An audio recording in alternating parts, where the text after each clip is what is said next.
ಕಿತ್ತು ಹೋದ ತುಂಗಭದ್ರಾ ಡ್ಯಾಂ 19ನೇ ಕ್ರಸ್ಟ್ ಗೇಟ್ ಬಳ್ಳಾರಿ ಜಿಲ್ಲೆ ಕಂಪ್ಲಿ ಭಾಗದ ಜನರಿಗೆ ಈಗ ಆತಂಕ ಶುರುವಾಗಿದೆ. ನಿದ್ದೆ ಮಾಡಿದ ರಾತ್ರಿಯಿಡೀ ಪಾಪ ಜನ ಅಲ್ಲಿ ಎದ್ದು ಕೂತಿದ್ರು. ತುಂಗಭದ್ರಾ ಡ್ಯಾಂನ ಕ್ರಸ್ಟ್ ಗೇಟ್ ಕಟ್ಟಾಗಿದೆಯಂತೆ ಅನ್ನೋ ಸುದ್ದಿ ಊರಿಡೀ ಹರಡಬೇಕಾದ್ರೆ ಜನರಿಗೆ ನೆಮ್ಮದಿ ಹೊರಟೋಯ್ತು. ನೋಡಿ, ಬ್ಯಾರಿಕೇಡ್ ಹಾಕಿ ಈ ರೀತಿ ಅಲ್ಲಿ ಒಂದಷ್ಟು ಪ್ರೊಟೆಕ್ಷನ್ ಕೊಡಲಾಗಿದೆ. ನಮ್ಮ ಪ್ರತಿನಿಧಿ ವಿನಾಯಕ್ ಒಂದು ಪ್ರತ್ಯಕ್ಷ ವರದಿ ಕೊಟ್ಟಿದ್ದಾರೆ, ಬನ್ನಿ ನೋಡೋಣ.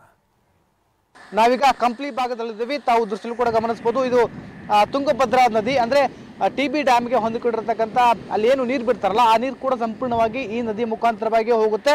ಹೀಗಾಗಿ ಕಂಪ್ಲಿ ಭಾಗ ಆಗಿರ್ಬೋದು ಮತ್ತು ತುಂಗಭದ್ರಾ ನದಿಗೆ ಹೊಂದಿಕೊಂಡಿರತಕ್ಕಂಥ ಗ್ರಾಮಗಳಿಗೆ ಕೂಡ ಈಗಾಗಲೇ ಸಾಕಷ್ಟು ಆತಂಕ ಶುರುವಾಗಿರುವಂಥದ್ದು. ಅಂದ್ರೆ ಪ್ರಮುಖವಾಗಿ ಈ ಏನು 11 ಗಂಟೆ ಸುಮಾರಿಗೆ ಏನು ಗೇಟ್ನ ಒಂದು ಭಾಗ ಕಟ್ಟಾಯಿತು, ಆ ಸುದ್ದಿಯನ್ನು ತಿಳಿದ ತಕ್ಷಣ ಕಂಪ್ಲಿ ಭಾಗದ ಸಾಕಷ್ಟು ಜನರು ಕೂಡ ಈ ನದಿ ಭಾಗಕ್ಕೆ ಬಂದು ನಿಲ್ಲುವಂಥ ಸಿಚುವೇಶನ್ ಕೂಡ ನಿರ್ಮಾಣವಾಗಿತ್ತು. ಕಾರಣ ಅಂತಂದ್ರೆ ಒಂದು ವೇಳೆ 105 TMC ಸಂಗ್ರಹ ಸಾಮರ್ಥ್ಯವನ್ನು ಹೊಂದಿರತಕ್ಕಂಥ TB ಡ್ಯಾಮ್ನಲ್ಲಿ ಈಗಾಗಲೇ 102 TMC ನೀರು ಸಂಗ್ರಹ ಆಗಿರುವಂಥದ್ದು. ಹೀಗಾಗಿ ಒಂದು ವೇಳೆ ಗೇಟನ್ನು ಸಂಪೂರ್ಣವಾಗಿ ಏನು ಸರಿಪಡಿಸಬೇಕಾದ್ರೆ ಸುಮಾರು 65ಕ್ಕೂ ಹೆಚ್ಚು TMC ನೀರನ್ನು ಹೊರಬಿಡಬೇಕಾಗುತ್ತೆ. ಹೀಗಾಗಿ ಸಾಕಷ್ಟು ಪ್ರಮಾಣದ ನೀರು ಒಂದು ವೇಳೆ ಹೊರಬಿಟ್ರೆ ಇಲ್ಲಿರ್ತಕ್ಕಂಥ ಕಂಪ್ಲಿ ಭಾಗದ ಕೋಟೆ ಪ್ರದೇಶ ಆಗಿರ್ಬೋದು, 11ನೇ ವಾರ್ಡ್ ಆಗಿರ್ಬೋದು, ಸಾಕಷ್ಟು ಪ್ರಮಾಣದಲ್ಲಿ ಮುಳುಗಡೆ ಆಗುವ ಸಾಧ್ಯತೆ ಇರುತ್ತೆ.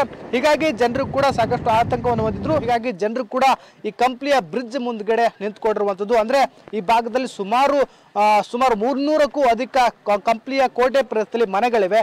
ಆ ಮನೆಗಳಿಗೂ ಕೂಡ ನೀರು ನುಗ್ಗುವಂತಹ ಆತಂಕ ಇರುವಂಥದ್ದು. ಜನರನ್ನು ಕೂಡ ಮಾತಾಡ್ತಾ ಹೋಗ್ತೀನಿ. ಸರ್, ಪ್ರಮುಖವಾಗಿ ನಿನ್ನೆ ರಾತ್ರಿ ತುಂಗಭದ್ರಾ ಡ್ಯಾಮ್ನ 19ನೇ ಗೇಟು ಕಟ್ಟಾಯಿತು. ಆ ಸಂದರ್ಭದಲ್ಲಿ ಜನ ಸೇರ್ಕೊಂಡಿದ್ದು ಏನಾಗಿತ್ತು ಸರ್? ಸರ್, ಇದು ತುಂಗಭದ್ರಾ ಡ್ಯಾಮಿಂದ ಇದು ನಮಗೆ ಇವತ್ತು ಏನು ಆಗಿರೋ ಘಟನೆ ಅನ್ಎಕ್ಸ್ಪೆಕ್ಟೆಡ್. ಯಾಕಂದರೆ ಒಂದು ವಾರ 15 ದಿನ ಕೆಳಗಡೆ ಆಲ್ರೆಡಿ ನೀರು ಬಂದು ನಮ್ಮ ಬ್ರಿಡ್ಜೆಲ್ಲ ಕ್ಲೋಸ್ ಆಗಿತ್ತು. ಜನ ಆಲ್ರೆಡಿ ಆತಂಕ ಇದ್ದರು. ಈ ಕೋಟೆಯಲ್ಲಿರ್ತಕ್ಕಂಥ ಭಾಗದವರೆಲ್ಲ ತುಂಬ ಆತಂಕ. ಅವರು ಯಾವುದೇ ಜೀವನ ಮಾಡೋ ಪರಿಸ್ಥಿತಿ ಇಲ್ಲ. ಇದು ಒಂದು ವರ್ಷ ಅಲ್ಲ ಸರ್, ಪ್ರತಿ ವರ್ಷವೂ ಇದೇ ಸಮಸ್ಯೆ ನಾವು ಫೇಸ್ ಮಾಡ್ತಿರೋದು ಒಂದು. ಆಮೇಲೆ ಇಲ್ಲಿಂದ ಎಷ್ಟೋ ಜನ ಕೂಲಿ ಕಾರ್ಮಿಕರು ಸಾವಿರಾರು ಜನ ಗಂಗಾವತಿ ಹೋಗಿ ಕೆಲಸ ಮಾಡ್ತಾರೆ. ಈ ಒಂದು ಸೇತುವೆ ಕಟ್ಟಾದ್ರಿಂದ ನಾವು ಸುತ್ತರ್ಕೊಂಡು ಮಿನಿಮಮ್ 17 ರೂಪಾಯಿ 18 ರೂಪಾಯಿ ಚಾರ್ಜ್ ಕೊಡೋ ಬದಲು ನಾವು 40 ರೂಪಾಯಿ ಸ್ಪೆಂಡ್ ಮಾಡ್ತಿದ್ದೀವಿ ಪರ್ ಡೇ. ಅಂದರೆ up and down 80 rupees 100 rupees. ನಮಗೆ ಬರೋ ಕೂಲಿ ಎಷ್ಟು? 300ರಿಂದ 400. ಅದಕ್ಕೆ 100 ರೂಪೀಸು 150 ರೂಪೀಸ್ ಕೂಲಿಗೆ ಹೋದರೆ ನಾವು ಹೆಂಗೆ ದುಡಿಮೆ ಮಾಡಬೇಕು? ಈಗ ಅನ್ಎಕ್ಸ್ಪೆಕ್ಟೆಡ್ ಗೇಟ್ ಕಟ್ ಆಗಿದೆ. ಗೇಟ್ ಕಟ್ ಆದಮೇಲೆ ಯಾವ್ದಾದ್ರು ಅಧಿಕಾರಿಗಳು ಬಂದಿದ್ರಾ, ಮಾತನಾಡಿದ್ರಾ? ಸರ್, ಅದು ಆಗಿರೋದೇ ಮಧ್ಯರಾತ್ರಿ 11 ಗಂಟೆಗೆ ಆಗಿದೆ. ಅವ್ರಿಗೇನು ವಿಷಯ ಗೊತ್ತಿಲ್ಲ. ವಿಷಯ ಗೊತ್ತಾದರೆ ಬರ್ಬೋದು, 10 ಗಂಟೆ ಒಳಗೆಲ್ಲ ಬರ್ಬೋದು. ಇಲ್ಲಿನ ಶಾಸಕರಾಗಲಿ ಯಾರೇ ಆಗಲಿ ಅಧಿಕಾರಿಗಳು ಬರ್ಬೋದು.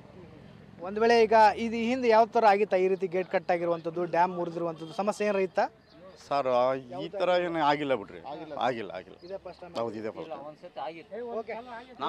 ಇಲ್ಲಿರ್ತಕ್ಕಂಥ ಗ್ರಾಮಸ್ಥರ ಮಾತಾಗಿರುವಂಥದ್ದು ಅಂದರೆ ಪ್ರಮುಖವಾಗಿ ಇಲ್ಲಿ ಗೇಟ್ ಕಟ್ ಆಗಿರೋ ಪರಿಣಾಮವಾಗಿ ಸಾಕಷ್ಟು ನೀರನ್ನು ಹೊರಬಿಡುವ ಸಾಧ್ಯತೆ ಇದ್ದು, ಹೀಗಾಗಿ ಜನರಲ್ಲಿ ಕೂಡ ಆತಂಕ ಮನೆ ಮಾಡಿರುವಂಥದ್ದು. ಸೂಕ್ತವಾಗಿ ಅಧಿಕಾರಿಗಳು ಜನಪ್ರತಿನಿಧಿಗಳು ಬಂದು ಇಲ್ಲಿ ಯಾವ್ಯಾವ ವ್ಯವಸ್ಥೆಯನ್ನು ಮಾಡ್ತೀವಿ ಅನ್ನೋದನ್ನು ಭರವಸೆಯನ್ನು ಜನರಿಗೆ ಕೊಡಬೇಕಾಗುತ್ತೆ. ಇಲ್ಲ ಅಂತಂದರೆ ಒಂದು ವೇಳೆ ಏಕಾಏಕಿ ನೀರನ್ನು ಬಿಟ್ಟರೆ ಇಲ್ಲಿರ್ತಕ್ಕಂಥ ಭಾಗಗಳು ಸಂಪೂರ್ಣವಾಗಿ ಮುಳುಗಡೆ ಸಾಧ್ಯತೆ ಇರುತ್ತೆ. ಕ್ಯಾಮ್ರಾ ಪರ್ಸನ್ ವಿನಾಯಕ ಬಡಿಗೆ TV9 ಬಳ್ಳಾರಿ.